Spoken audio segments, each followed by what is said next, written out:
Sooner or later, the people in this country are going to realize the government does not give a fuck about them. Government doesn't care about you or your children or your rights or your welfare or your safety. It simply doesn't give a fuck about you. It's interested in its own power. That's the only thing, keeping it and expanding it wherever possible.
Some cringe when they hear the term New World Order, despite all of these prominent people using it.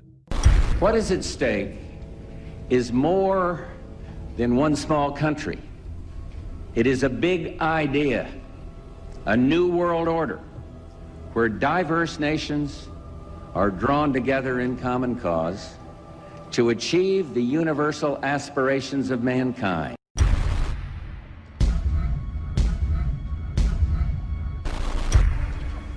The world that maybe some people dreamt of at that conference back in Bournemouth, when it looked as if maybe history would end, that liberal democracy would triumph, that free market economics would slowly progress, and we'd have a new world order. We are part of a new world order. And as the recently departed Admiral William J. Crowe once said, it's long on new and it's short on order.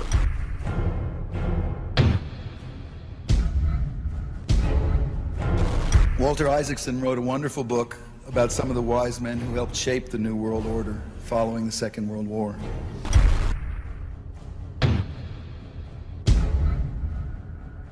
As we devise a way forward in Iraq, I urge the international community to embrace its responsibility for creating that new world order.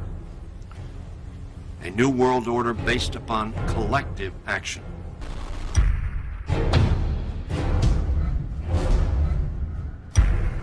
The transatlantic partnership was never just the foundation of our security. It was the foundation of our way of life. It was forged an experience of the most bitter and anguished kind.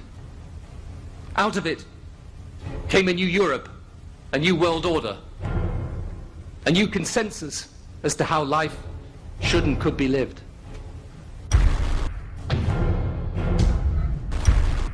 And just like that, it was gone. It was a new world order. That's what President George H. Bush said.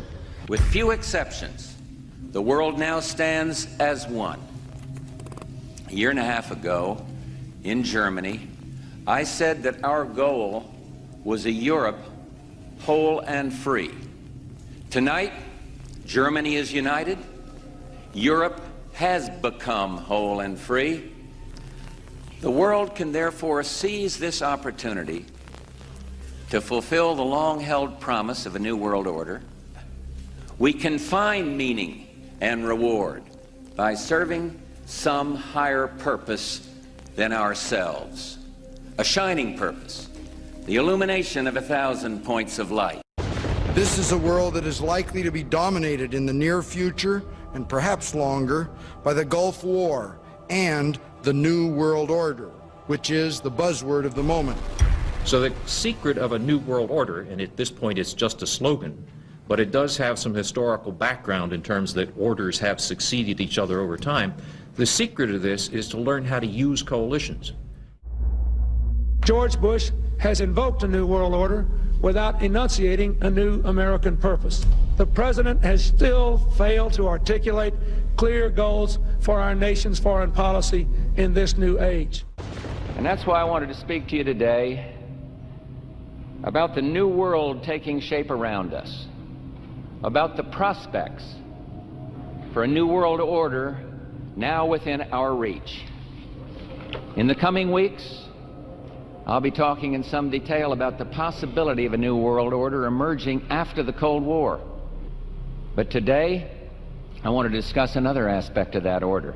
You see, as the Cold War drew to an end, we saw the possibilities of a new order in which nations work together. It refers to new ways of working with other nations to deter aggression and to achieve stability. As old threats recede, new threats emerge. The quest for the new world order is in part a challenge to keep the dangers of disorder at bay.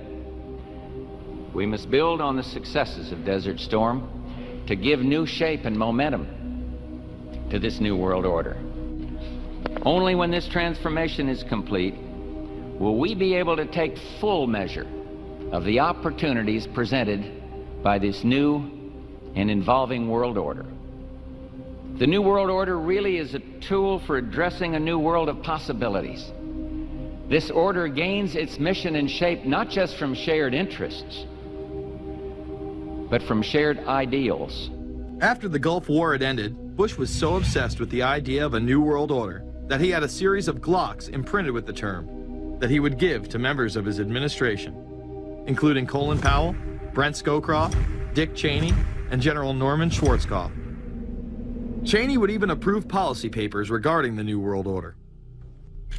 Defense Secretary Dick Cheney has approved a revised draft of a policy document on the New World Order. The Pentagon is backing off a controversial earlier draft and has abandoned a one superpower strategy. The final document puts more emphasis on international alliances and organizations. This would become an unprecedented time period for people all over the globe to discuss at length what the New World Order meant to them. The New World Order means different things to different people, but to those who expect to be in control of it, it means the same thing. It means all the world under their control. They believe that somebody must rule. After all, people are too darn dumb to know how to rule themselves. They figured that that's their role. World government is good, right? It put an end to war. Well, it could put an end to war because you just only have one dictator. I think Adolf Hitler had that in mind. He wanted a world government too, with himself as the master leader. Actually, the idea of global governance and a one world order has been around for centuries, and the term New World Order has been used frequently in recent history. In ragged, spasmodic fashion, a new world order is coming into being, but it looks less and less like the world order that Mr. Kissinger had constructed in his own mind. Kissinger's New World Order would fall under the radar for some time. However, it saw a vast revival during the first Bush administration. Here is Brent Scowcroft, former vice chairman of Kissinger Associates and former national security advisor under both Ford and Bush Sr., as he discusses the New World Order. Looking at the subtitle this morning, Are We Ready for the New World Order? Gives me something of the shudders. That phrase, New World Order, I'm afraid I'm partly responsible for resurrecting. I find the term New World Order very revolting, and just not only historically but politically today. I think Harding is absolutely right, and the actions of the administration just after enunciation of the New World Order put the lie to the fact there is any real substance behind what they say as New World Order. The first act of the New World Order was A, to make war, and then B, was to sell arms all over again. Is there a New World Order? We know certainly that George Bush has copyrighted the term at this point. In the aftermath of this war, though, is it an empty vessel into which something will be poured? Is it the appropriate term to use? Is it going to be a new world order, or will disorder be just as significant in this process as we look ahead? We are very, very skeptical of an international order if we are not sure how the rules will be made, because thus far the international order has been made with rules that we had no input into and that affect us, and even when on the few occasions when the rules will seem to favor us, then they get changed. A unipolar world, a world of one superpower, may be quite dangerous for us. The New World Order under the United Nations would mean, among other things, an end to our God-given rights given us and secured by the Constitution.